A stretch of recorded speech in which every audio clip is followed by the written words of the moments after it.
자, 27번 2페이지 오늘 거 2페이지 거래 사례 비교법의 절차 이렇게 나왔어요. 예, 그래서 이제 한번 보니까 그 평가 대상 부동산이라고 해가지고 2017년 10월 28일 해서 밑에 굵은 글씨로 기준 시점이란 말이 나왔나요? 그죠? 이게 어떤 말이냐면 2017년 10월 28일 날을 기준으로 이 물건의 가격이 얼마인지 알아보겠다 이거예요. 근데 이제 비교를 한대, 비교. 옆에 보니까 비교 사례라고 나와 있죠. 그렇죠?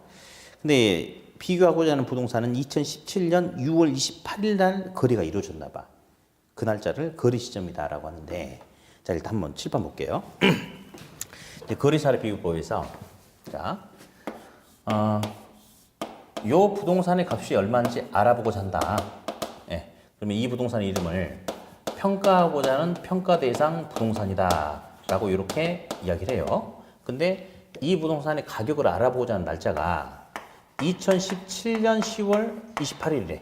그러면 요 날짜는 이 날짜를 기준으로 해가지고 이 부동산이나 물건의 가격을 알아보려고 한다 해서 기준 시점이다. 그렇게 이야기를 해요.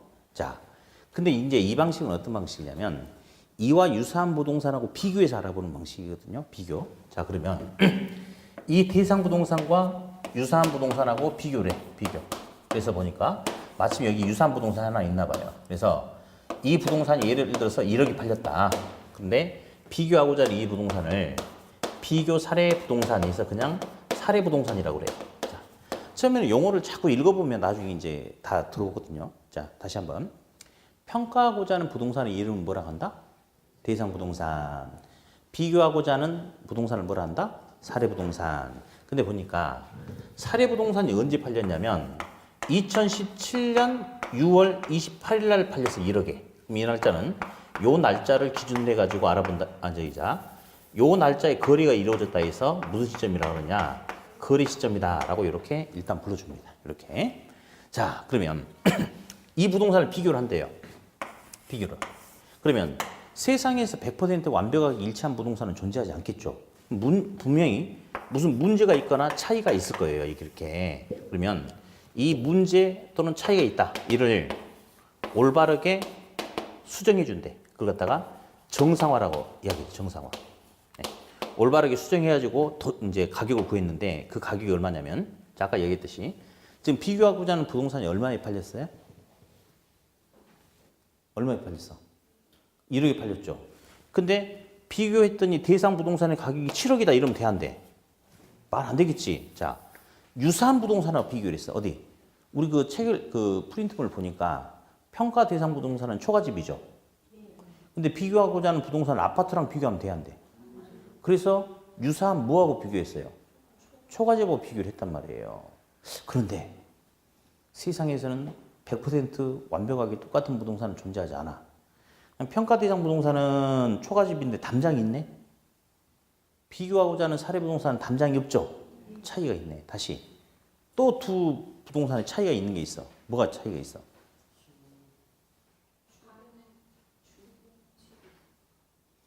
평가 대상 부동산하고 사례 부동산하고 지붕을 봐봐.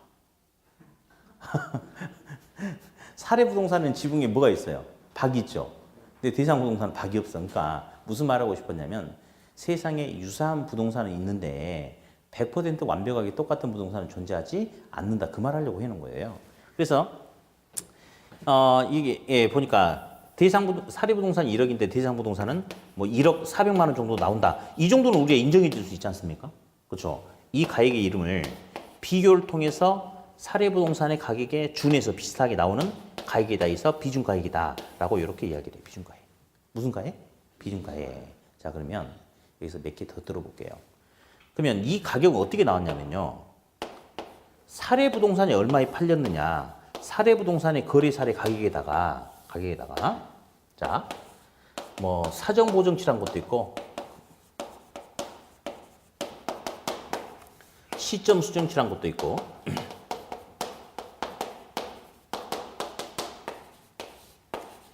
지역 요인 비교치, 개별 요인 비교치 이런 게 있어요. 오늘은 여기까지만 개념만 잠깐 들어보려고 해요. 개념만. 개념만 들어볼 거예요. 암기하는 거 아닙니다. 예. 다음 이거 볼게요. 이거 무슨 보정치라고 나왔어요?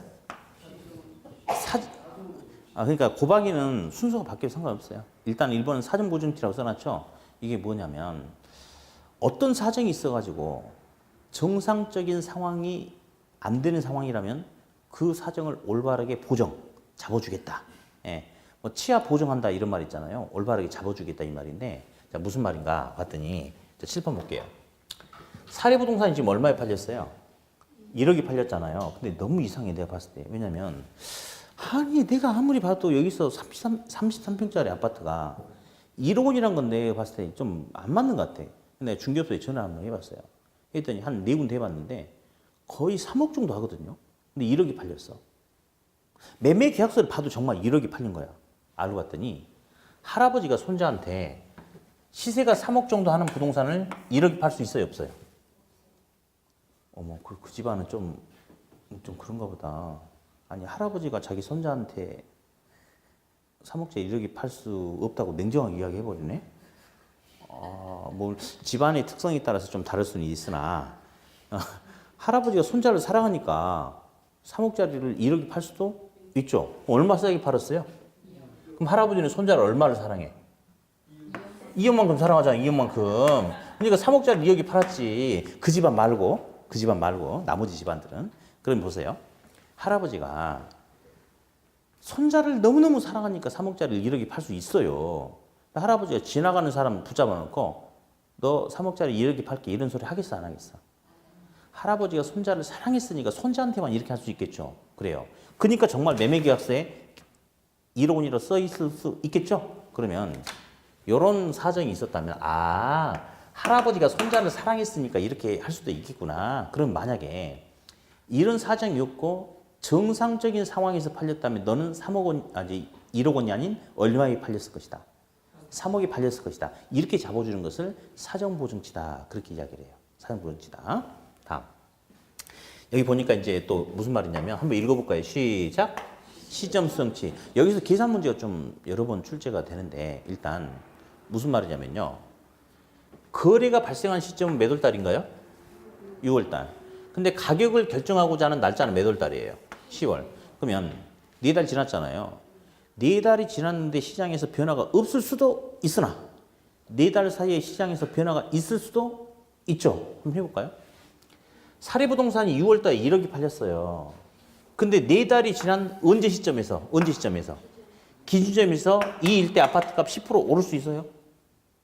올 수도 있죠. 4달 지났으니까. 그럼 이제 시점 수정 어떤 식으로 하냐면 사례부동산 너가 거래 당시에는 1억에 팔렸으나 너가 그 당시 팔리지 않고 언제 시점에서 기준 시점에서 팔렸다면 너는 1억 1000에 팔렸을 것이다. 이렇게 잡아주는 게 시점 수정이다. 라고 그렇게 이야기를 해요. 근데 이제 요 시점 수정 가지고 이제 계산 문제 중에 잘 나오는 것 중에 하나가 이제 이런 식의 문제가 있어요.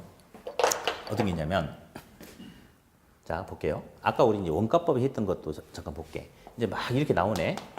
자, 10년 전에 건축 비용이 10억이다.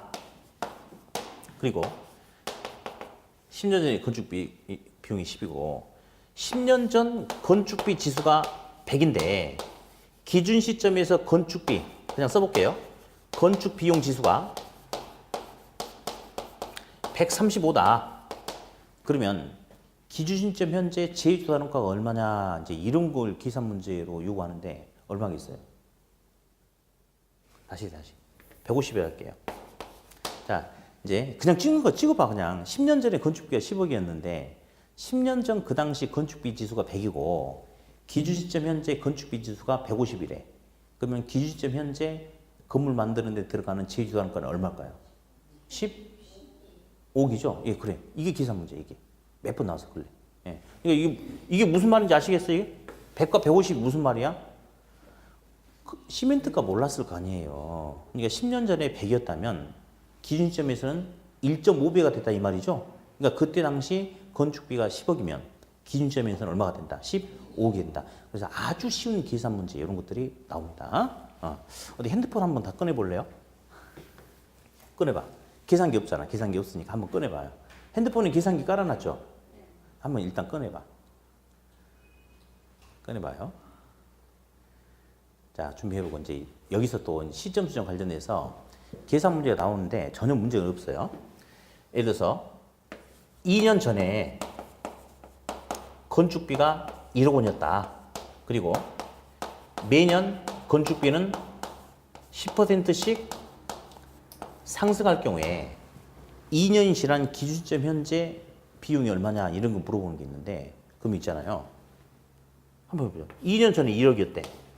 2년 전에 1억이었대. 근데 작년까지 1년 지나면서 10% 올랐으면 작년에 얼마 될 거예요? 작년에는 1억 1천만 원이 되겠죠? 그렇죠? 다음. 작년에서 2년 전이었으니까 또다시 올해까지 1년이 또 지난 거 아니에요? 맞죠? 그러면 올해까지 또 1년 지나면서 10%가 또 올랐다는 거야. 그러면 1억 천의 10% 얼마인가요? 1억 천의 10%는 일단 1,100만 원이 더 올랐다 이거 아니에요? 그럼 지금 얼마냐면요. 1억 2,100만 원. 이게 답이에요. 그러니까 계산기로 이제 어떻게 하느냐. 이렇게 하는 거야 그냥. 매년 10%씩 올랐대. 그러면 1.1배가 됐다 이 말이죠. 그럼 계산기에다 1억 쳐봐 한번. 한번 쳐봐. 계산기에 1억 쳐가지고 곱하기 1.1 쳐. 곱하기 1.1 치면 됐고. 또다시 1년 지나면서 10% 올랐으니까 1.1배가 된 거죠. 그렇죠? 그러면 계산기에다가 1억 곱하기 1.1 곱하기 1.1 하면 나와 이렇게. 이런 식으로. 이런 식으로. 그래서 이런 식의 문제 풀이가 좀 많이 있을 거예요. 근데 선생님 만약 5년이면요. 에이씨, 5년까지는 안 나와. 왜냐면 이제 막 2년 넘어서고 그다음부터 막 넘어가면 숫자가 이제 쫙 밑에까지 나와버리거든. 그럼 이제 계산하면 답이 안 떨어지거든요. 그러니까 2년이 나오니까 어디 20% 올랐으면 매년 20%씩 올랐으면 어떻게 하면 돼? 1억에 곱하기 1.2 하고 또다시 1.2 하고 전혀 문제 없겠죠? 그렇죠? 예? 그래서 이제 이렇게 풀어가는 부분들이 나중에 하나 나올 거예요. 됐고. 자, 이렇게 해서 이제 뭐 거리살이 비교법은 이런 개념이다라고 한번 들어보면 되겠고, 다음 또 하나 넘겨볼게요. 제 수익하는법의 개념이 나와요. 수익하는법의 개념. 그래서 이제 한번 들어볼 텐데요. 자, 어떤 부동산이 수익을 발생시킬 수 있는 부동산이라면 이 부동산의 수익성 측면에서 구하는 가격 수익 가격인데 이 수익 가격은 부동산으로부터 예상되는 순수익을 환원이율로 나눠서 가격을 알아본다라고 이렇게 이야기를 해요. 근데 공식 암기하고 이런 거 전혀 아니고 그냥 요것이 뭔지 그냥 한번 들어보려고요. 읽어보세요. 시작. 환원이율 한 번만. 시작. 환원이율. 자, 그러면 도대체 이게 이제 무슨 말인지 한번 들어보려고. 환원이율은 자본 수익률에 자본 회수율을 더한다라고 해요. 그냥 한번 읽어볼게. 얘는 얘 더하기 시작. 환원이율은 자본 수익률 더하기 자본 회수율이다. 이제 나중에는 요 개념이 우리 시험에 중요해요. 나중에는 뭐가 중요하다? 자본 회수율이. 그래서 이제 한번 들어볼 거예요. 자, 봅시다. 갑돌이가 시가 100억짜리 부동산을 사는 거예요. 투자하는 거죠. 투자. 돈 주고 사는 거니까 투자한대요. 그러면 갑돌이 나름대로 어떤 생각이 있겠죠. 나는 100억짜리 사가지고 거기서 얼마 정도 벌어야 되겠다. 뭐 자기 나름대로 어떤 기준이 있을 거 아니에요. 그래서 갑돌이가 어떻게 했냐면 나는 100억짜리 사가지고 이 부동산에서 10억 원을 벌어야 되겠다. 10억 원을 매년. 그러면 100억짜리 사가지고 10억 번다는 것은 몇 퍼센트? 10%. 10%. 지금 금액 단위가 커지니까 지금 못 따라오는 사람들이 있어. 예.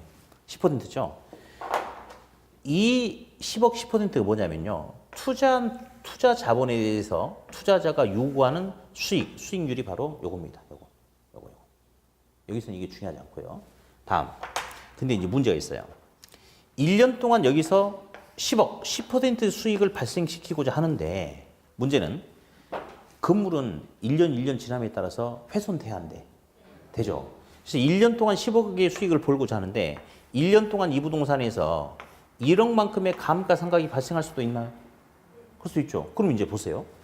10억을 목표로 했는데 1년 동안 1억만큼 감가상각이 발생해 버린다면 즉 100억짜리 건물에 1억 원은 몇 퍼센트? 1%죠. 1%. 1억만큼의 감가상각이 발생해 버린다면 결국은 10억 벌어서 1억만큼 가치가 까이니까 얼마 버는 거예요? 9억밖에 못 버는 거거든. 그러면 정말 자기가 100억을 투자해서 이만큼의 수익을 얻고자 한다면 1년 동안 이만큼의 수익을 얻기 위해서 감가상각이 발생하는 만큼을 플러스 알파 시켜서 목표 수익률을 11%로 높여 잡아야지 11억을 벌어야지 1억만큼의 감가상각만큼 가치를 빼도 당초 목표했던 10억을 가져갈 수 있는 거죠. 그렇죠? 그래서 이게 바로 자본회수율인데 무슨 말이냐면 100억이란 자본을 투자해서 진짜 10억을 벌고자 한다면 1년 동안 10억을 벌기 위해서 내 자본의 가치가 까이는 만큼 더 벌어서 내 자본의 가치가 까이는 만큼 회수해서 메꿔 넣겠다. 이게 바로 자본회수율이에요. 한마디로 자본회수율은 뭘 의미하고 있냐면 감가상각률을 의미하고 있어요. 맞죠? 그죠? 그럼 있잖아요. 요거 가지고 이제 다시 한 번만 얘는 얘 더하기 시작 환원율은 자본수익률 더하기 자본회수율인데 자본회수율이 뭘 의미하고 있다?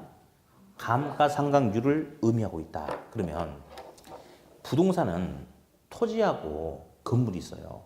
근데 이런 기출 문제가 있는데 맞춰봐요. 환원율은 부동산의 종별에 따른 차이가 없다. 이게 종별이 뭔 말일까? 그렇지. 종류별이야. 토지라는 종류냐, 건물이라는 종류냐. 자, 그러면 찍어보는 거야. 환원율은 부동산의 종별에 따른 차이가 없다. 둘이 똑같다. OX. 그렇지. X죠.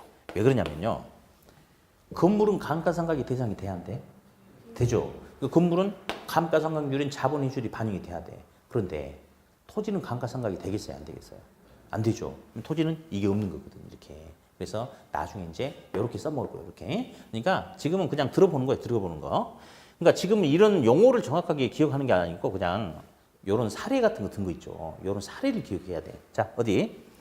환원율은 뭐 더하기 뭐다?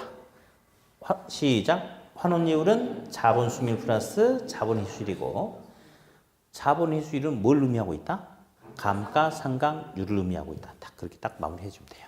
예. 그러면 나중에 또 어차피 저 두 달 후에 배우면 또 다 모를 거예요 아마. 그때 또 배우는 거야 이렇게. 근데 그때 두 달 후에 다시 배우잖아요. 그러면 그래도 이제 반응은 비슷하겠지만 대신에 요 사례는 잠깐 기억이 날 수가 있어요.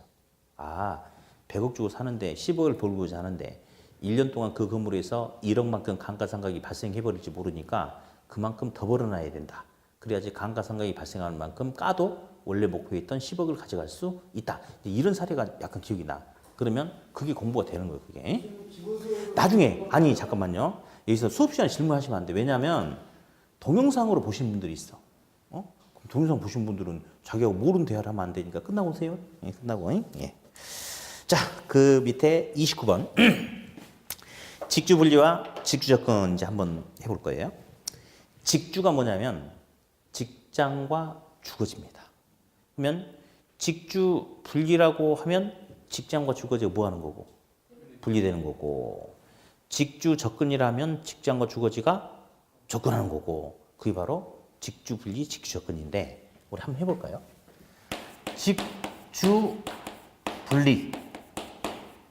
반대가 이제 직주 접근이 되겠죠. 그러면 직주 분리하고 직주 접근은 서로 상반되는 용어예요. 상반되는 용어.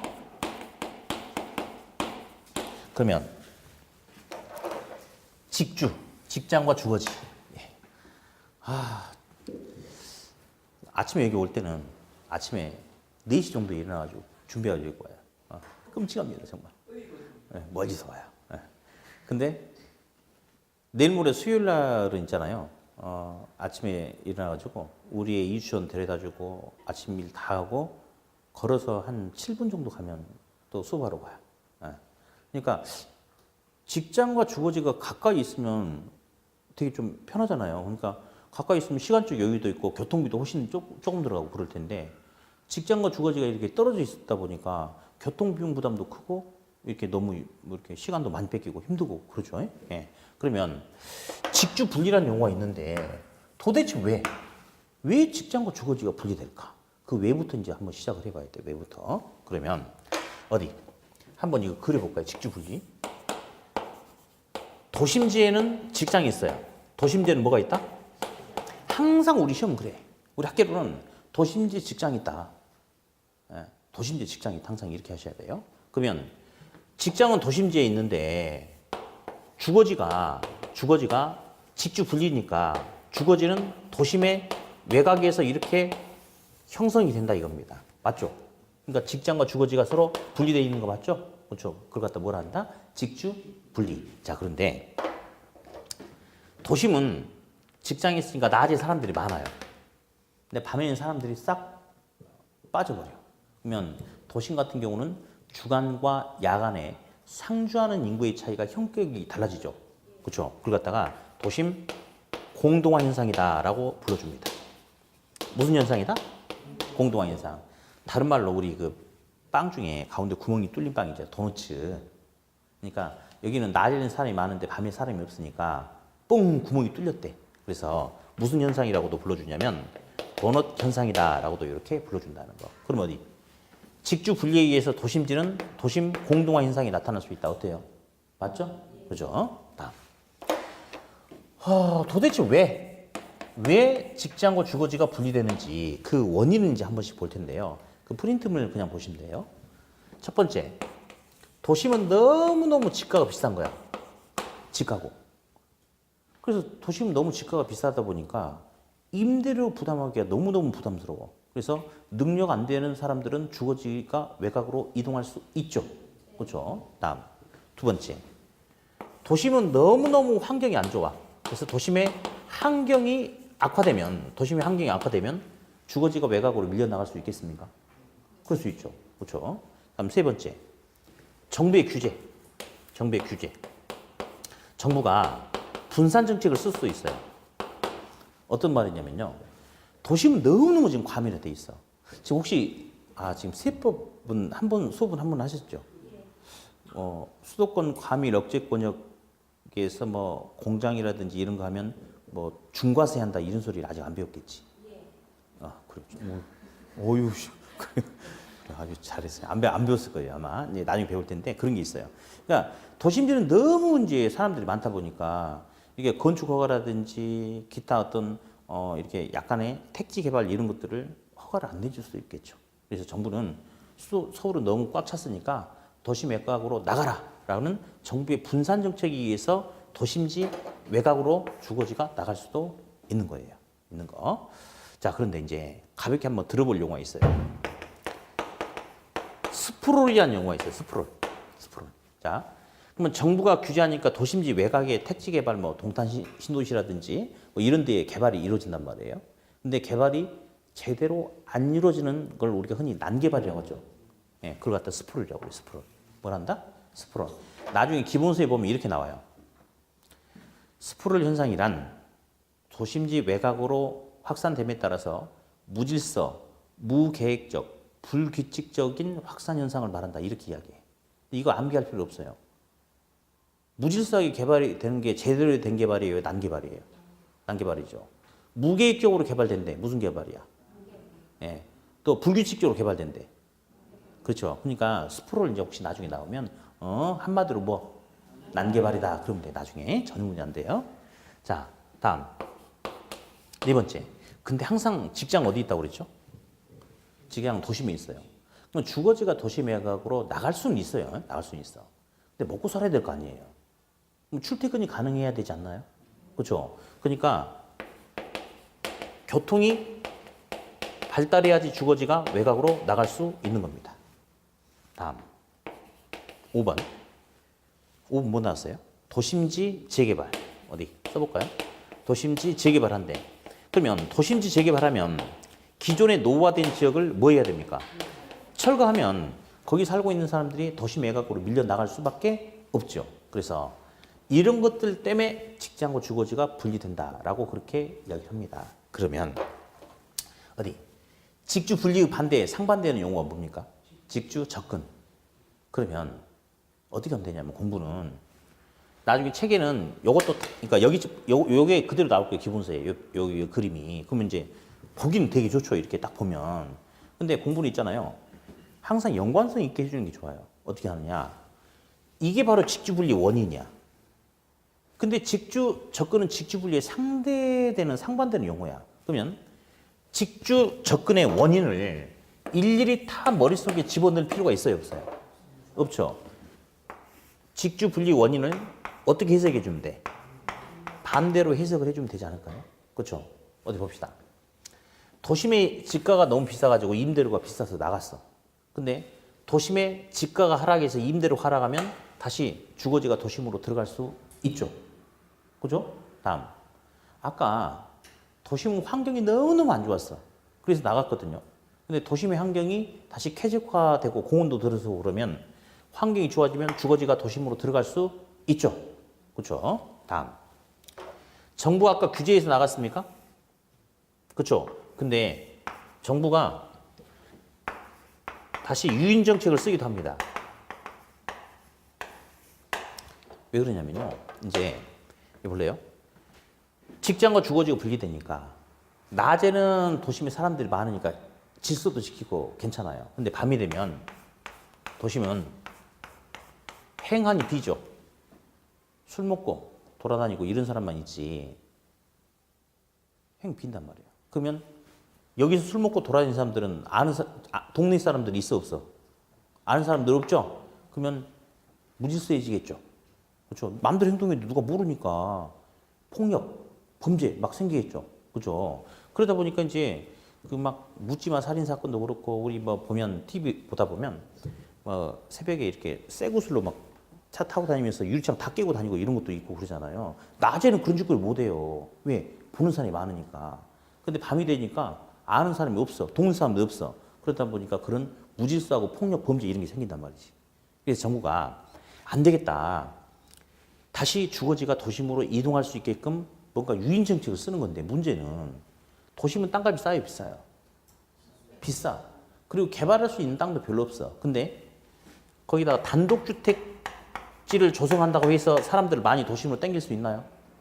없죠. 그러니까 결국은 주상복합 건물이라든지 고층 아파트들이 들어서야지만이 넓지 않은 토지에 많은 사람들이 도심으로 들어올 수 있게끔 땡길 수 있는 거죠. 그렇죠? 따라서 이런 표현이 나중에 나와요.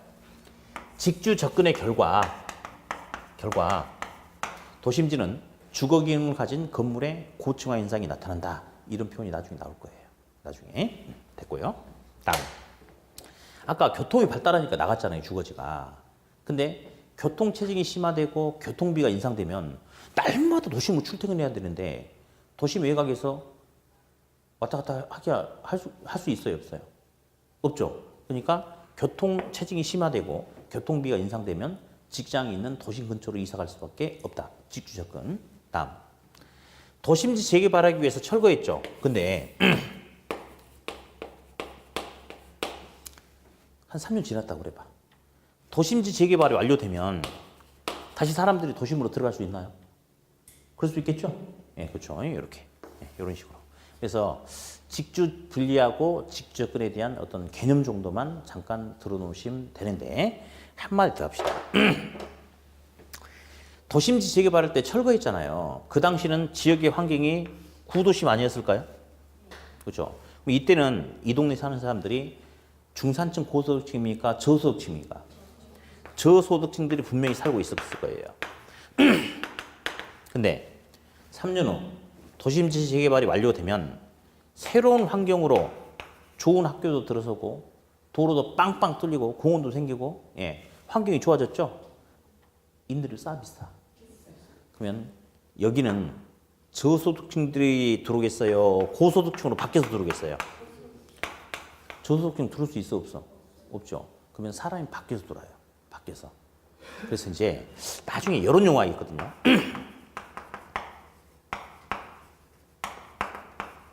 읽어보세요. 시작. 회춘의 현상. 봄으로 다시 돌아간다. 이런 말이 나중에 나와요. 이게 무슨 말이냐면요. 아까 우리가 1교시 때인가 인근 지역의 생애주기 잠깐 들어봤거든. 그러면 맨 처음에는 물리적인 환경이 좋았어. 그러다가 점점 노후화되니까 물리적인 환경도 나빠지고 저소득층들이 살고 있어. 자, 볼래요? 저소득층들이 살고 있고 물리적인 환경도 안 좋았어. 근데 여기서 다시 재건축 재개발하니까 물리적인 환경도 가장 좋고 또 임대료도 비싸니까 소득이 높은 사람들로부터 다시 형성이 되는 거지, 지역이. 그래서 다시 새롭게 범으로 가가지고 다시 이 생애주기가 이어질 수 있다. 그걸 갖다가 이제 나중에 회춘화 현상이라고 기본서에 보면 그 용어 나중에 나올 거예요. 뭐 지금은 그냥 한번 들어보고 하면 되겠지만 아무튼 자 다시 봅니다. 직장과 주거지가 뭐 되는 게? 직주 분리다. 분리되는 게. 그러면 직주 분리에 있어 도심지는 낮에는 사람 많지만 밤에는 사람이 하나도 없다. 무슨 현상이 나타난다? 공동화 현상이 나타난다. 직주 분리의 반대말이 뭐다? 직주 접근이다. 직주 접근의 원인은 지금 전혀 볼 필요 있다 없다? 없다. 직주 분리 하나만 가지고 공부하고 나중에 엎어치기 하면 돼. 엎어치기. 직주 접근은 직주 분리에 반대되는 현상이니까 그렇게 하면 됩니다. 자, 이제 오늘 마지막 페이지 한번 넘겨볼게요. 다음 주부터는 책이 나올 거예요. 책. 기본서. 이런 책이. 그래서 어차피 우리가 그거 가지고 1월 달부터 수업을 해야 되니까 기본서 가지고 수업을 진행할 겁니다. 다음 주부터는. 네. 자, 어디 이제 4페이지. 저기 4페이지 30번 부동산 개발 방식이 있는데 어디 칠판을 통해서 이 부분도 시험에 좀 잘 나오거든요. 한번 체크를 한번 해봐야겠는데. 자, 7번 볼게요. 부동산 개발하는데 여러 가지 개발 방식이 있는데 그냥 들어보는 거예요. 두 가지가 있어요. 지주 공동 개발 사업이란 게 있고 자체 개발 사업이란 게 있어요. 자, 이제 볼게요.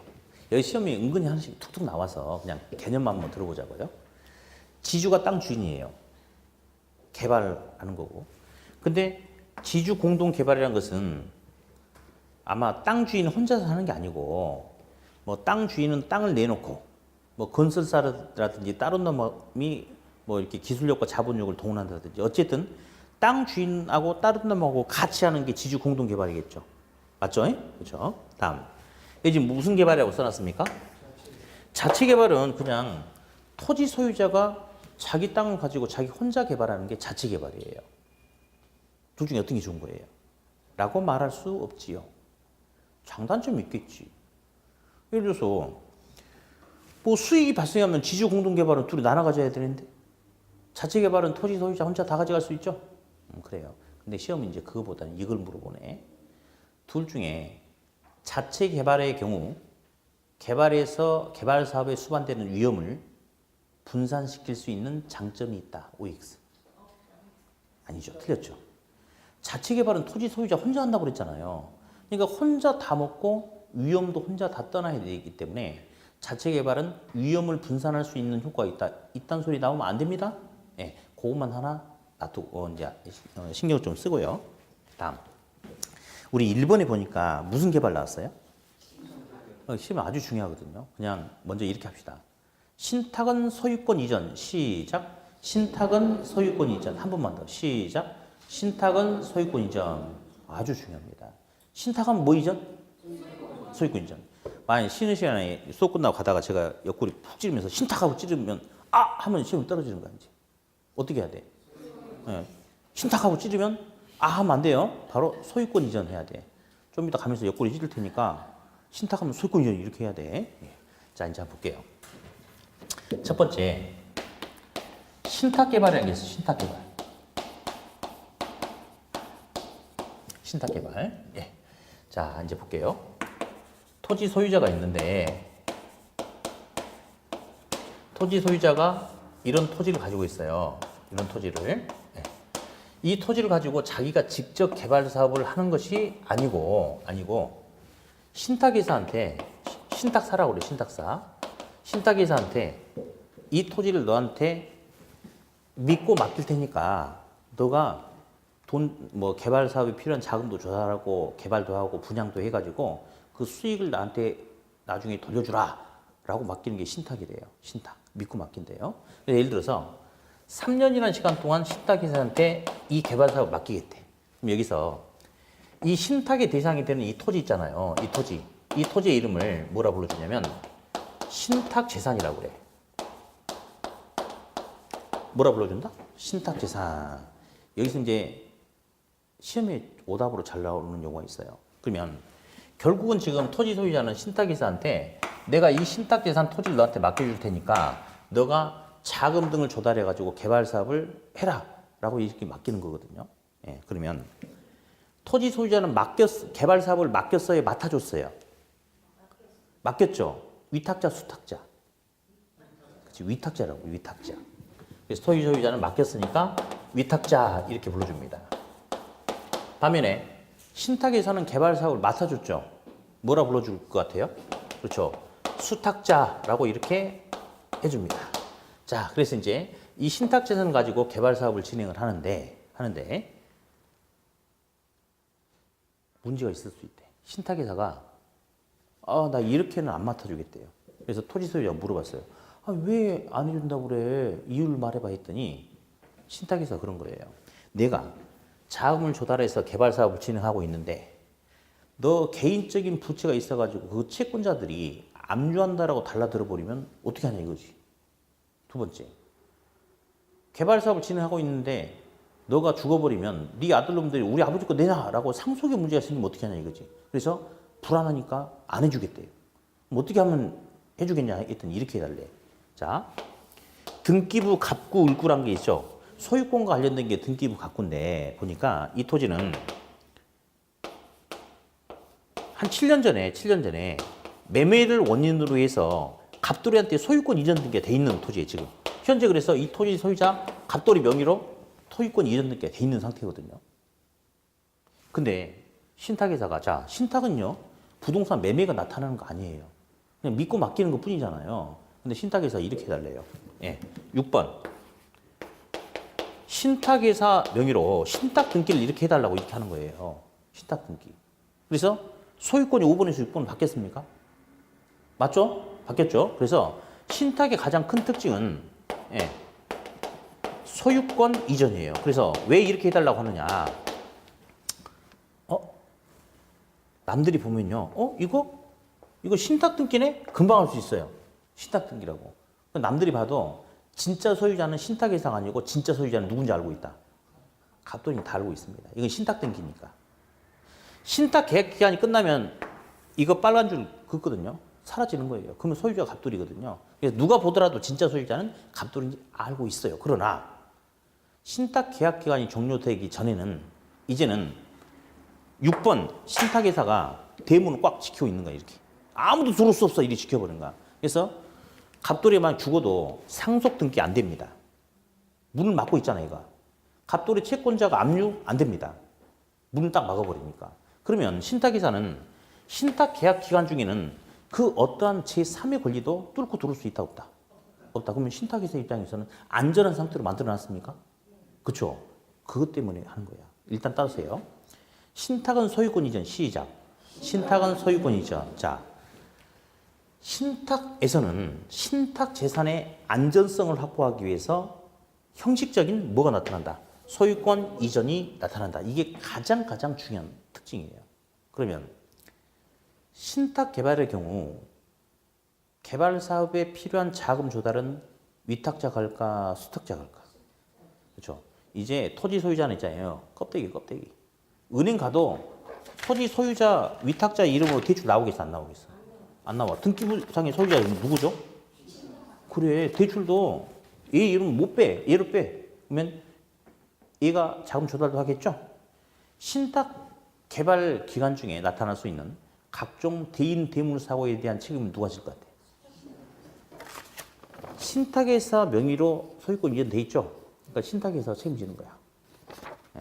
그래서 핵심 포인트가 소유권 이전이 신탁 계약 기간 중에 소유권 이전이 나타남에 따라서 누구 명의로 개발 사업이 진행된다?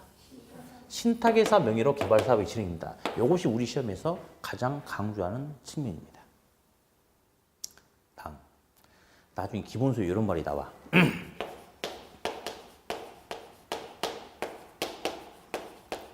그냥 듣는 거예요. 나온 지는 오래돼서 시험에. 근데 신탁도 뭐 관리 신탁, 처분 신탁 많아. 근데 신탁도 있잖아요. 갑종 신탁, 을종 신탁 이런 말이 있네. 갑종, 을종. 예. 어떻게 큰 거야? 갑이 크죠. 오징어도 갑오징어가 비싸고 맛있잖아. 그죠? 그래서 만약에 신탁을 가지고 설명을 하는데 뭐에 관해서 단순하게만 부분적으로 제한적으로만 이렇게 저렇게 하겠다고 무슨 신탁일 것 같아? 그러면 갑종을종 작은 거잖아. 단순하게만 제한적으로만 부분적으로만 이렇게 저렇게 하겠다. 이거는 작은 거니까 을종 신탁 이러면 되고 뭐에 관해서 종합적인 전반적인 모든 이런 식으로 나오면 갑종 신탁 그냥 찍으면 돼. 그래서 그냥 전혀 이제 시험에 나오긴 했는데 좀 오래되긴 했어요. 근데 저는 문제 안 돼. 그냥 크게 이야기하면 무슨 종? 갑종. 부분적이고 단순하고 제한적이다. 조그맣게 이야기하면 을종 신탁. 그래버리면 되니까 이런 부분은 전혀 문제 안 되겠고요. 어쨌든 자 신탁은 뭐 이전이다? 소유권 이전이다. 그렇게 딱 정리를 하세요. 다음. 이제 두 번째 보니까 사업 위탁 방식이라는 게 있네. 근데 잠깐만 용어를 보니까요. 사업 위탁 가로 열고 뭐라 나왔어요? 근데 사실은 위탁과 수탁은 서로 상반되는 용어 아닌가요? 맞죠? 근데 위탁과 수탁이 똑같은 용어로 쓰입니다. 그래서 이제 한번 살펴볼 텐데요. 사업 위탁 방식. 자, 토지 소유자가 있어요.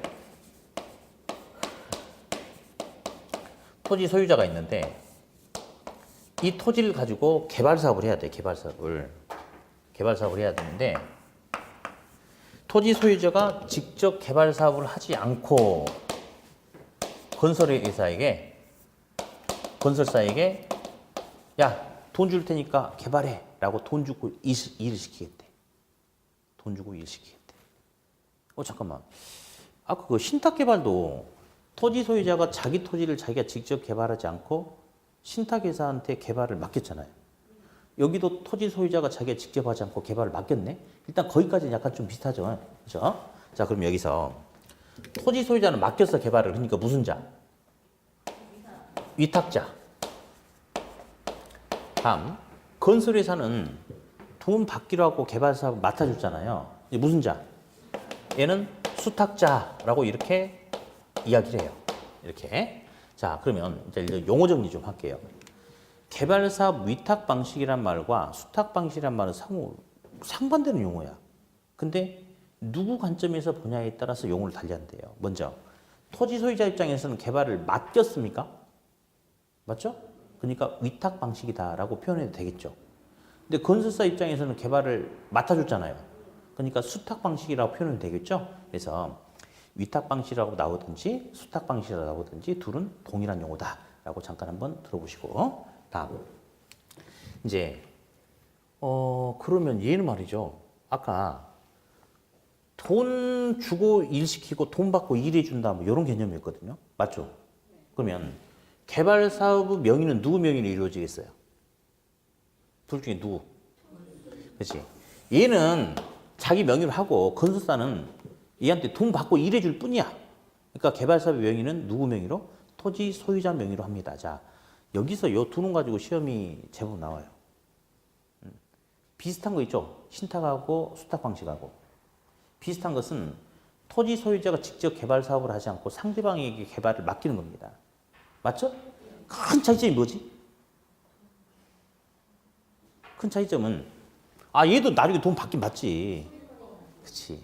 얘는 소유권 이전돼서 신탁회사인 수탁자 명의로 개발 사업이 진행이 되고 얘는 소유권 이전이 발생하지 않아서 토지 소유자 명의로 개발 사업이 진행되는 그 차이가 크게 나타나는 거죠. 그렇죠? 그럼 어디? 이 방식은 수수료 문제가 발생한다라고 얘기해요. 여기서 수수료가 뭐냐면요.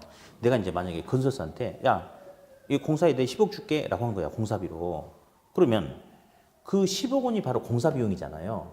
시험에서 수수료라는 표현을 써줍니다. 그럼 이 방식은 수수료 문제는 있어 없어? 있지. 공사 비용 주고 일 시키는 거니까 수수료 문제 발생하죠. 근데 완공된 토지 건물을 잠깐 볼게요. 자, 우리 해볼래요? 이 토지 소유권은 토지 소유자한테 있어요. 그죠? 건물은 누가 지었냐면 건설사가 지었어요. 근데 누구 거 만들어주는 거야? 토지 소유자 거 만들고 만드는 비용은 별도로 받기로 한 거야. 그러니까 토지든 건물이든 소유권은 전부 다 누구한테 있는 겁니까? 당연히 토지 소유자한테 있죠. 그래서 토지 소유자하고 건설사 간에 완공된 토지 건물에 대한 지분 공유 문제는 생긴다 안 생긴다? 전적으로 다 토지 소유자한테 권리가 있는 거죠? 다음 세 번째. 맨 밑에 보니까 등가 교환 방식이라는 용어 하나 있네요. 볼게요. 등가 교환 방식, 등가 교환 방식. 예. 같은 가격의 비율대로 갈라갖는다. 뭐 이런 말인 것 같은데 한번 볼까요? 토지 소유자가 있고 토지 소유자 토지가 이렇게 있는데요. 이 시가 5억짜리래요. 5억짜리. 근데 건설사가 개발업자 건설사가 5억 원의 비용을 투입해가지고 예. 개발 사업을 이렇게 한대. 이렇게. 그러니까 한마디로 땅 주인은 땅 대고 건설사는 돈 대고 뭐 이런 식이에요. 근데 여기 보니까 이런 말이 있네. 공사비 대물 변제 방식이라는 게 있어요. 공사비 대물 변제 방식. 자, 한번 읽어볼까요? 시작. 공사비 대물 변제 방식. 자, 그러면 공사비를 변제하는데 대신이 아니고 대물건으로 대물로 대인 관계 대물 관계란 말이 있어요. 대인은 사람끼리, 대물은 물건.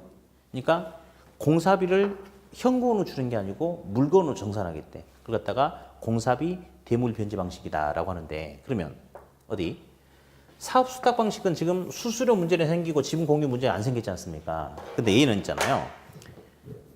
자, 공사비를 현금으로 준대? 아니에요. 이거 땅 주인 땅 대고 건설사는 자금 돼가지고 둘이 완성했지 않습니까? 그럼 지분을 물건으로 갈라갖는 거야, 이렇게 약속대로. 그러니까 얘는 수수료 문제가 생긴다 안 생긴다? 수수료 문제는 발생하지 않아요. 뭘로 준다 그랬어? 예. 부동산의 대물 지분으로 준다고 그랬어. 그러니까 지분 공유 문제는 발생한다 안 한다? 지분 공유 문제는 발생한다. 그러니까 딱 보니까요. 얘랑 상반되죠. 오답 내기 좋겠다. 예. 오답을 유도하기 좋겠죠? 그렇죠? 예, 다시 한번 정리합니다. 이제 가장 중요한 이게 신탁인데, 자, 신탁하고 사업 위탁 방식도 비교해서 오답을 줘요. 예, 비슷한 게 있다. 둘 다 토지 소유자가 본인이 하는 게 아니고 상대방한테 개발 사업을 맡기는 거, 위탁하는 거야, 위탁하는 거. 근데 신탁의 가장 큰 특징이, 신탁의 특징은 뭐 이전? 소유권 이전이다. 신탁은 소유권 이전이다. 신탁 개발 같은 경우는 소유권이 이전되는 큰 특징이 있다. 그러면 결국 소유권을 이전받은 수탁자인 신탁회사 명의로 개발 사업이 진행이 되기 때문에 등기부상 소유자가 얘로 바뀌었기 때문에 얘가 자금 조달, 책임 다 지는 거죠. 그죠? 근데 사업 위탁 방식은 또는 수탁 방식은 단지 그냥 돈 주고 일 시키기로 한 거다. 그래서 토지 소유권이 이전이 발생하지도 않는다. 그래서 누구 명의로 개발 사업이 진행이 된다. 토지 소유자 명의로 개발 사업이 진행이 되고 건설사는 단지 뭐 받고 수수료 받고 일해 줄 뿐이다. 따라서 수수료 문제는 발생하지 지분 공유 문제를 발생한다 안 한다? 안 한다. 그렇게 이야기하고 다음 등가 교환 방식은 토지 소유자는 땅을 제공하고 건설사는 자금을 제공해 가지고 완공된 부동산을 대물로 지분으로 갈라갖기로 한 것이다. 그래서 얘는 수수료 문제가 있다 없다? 없다. 완공된 부동산 지분을 갈라가질 뿐이다. 이렇게 정리를 하시면 돼요. 이렇게. 네. 자, 이렇게 해서 부동산 개발 방식까지 좀 정리를 했네요. 이제 우리 오늘까지 네 번째 수업했는데 이제 이 프린트물은 이제 가지고 다니지 마시고 어떻게 하실 거예요? 복원하지 말고 버려. 버리세요. 안 써. 절대 안 써. 앞으로 영원히 쓰지 않아. 시험이 떨어지지 않는 한 쓰지 않으니까. 어떻게 하냐, 이제 이렇게 하세요. 우리가 이제, 일단 처음이라서 제가 뭐 책 가지고 하기에 좀 딱딱할 수도 있을 것 같아서 그냥 요 그림으로 좀 수업을 했고, 이제 다음 주부터는 기본서가 책이 나올 거예요. 이번 주 한 중순 정도에. 그러면 이제, 기본서 이게 굵은 책이 있어요. 어차피 그걸로 해야 되니까 그걸로 이제 수업을 할 거니까 그 입문서도 있죠, 입문서. 입문서도 제가 일부러 안 썼어요. 예, 사용 안 했고 하니까 지금 11월 달에 했던 자료들은 아무 의미가 없어요. 다 버려버렸어요. 그리고 이거 버리기 좀 아깝나? 왜 갖고? 그림이 이뻐가지고 나중에 자료 한 이만큼 나올지 이만큼 나올 거예요. 이만큼 징그럽게 나오거든요. 나중에 이거보다 훨씬 더 좋은 자료 나오고 그러니까 요거는 버리고 그 시험에 떨어지면 쓰려고 내년에 또 줄 건데 그러니까 이 자료는 필요 없으니까 버려버리세요. 예? 자, 그러면 뭐 이제 오늘까지 어쨌든 11월 수업 마쳤고 다음 주부터는 또 기본서 가지고 책 가지고 하니까 또 새로운 마음으로 또 재밌게 열심히 한번 해볼게요. 예. 자, 고생하셨고 다음 주에 다시 뵙겠습니다. 수고했습니다.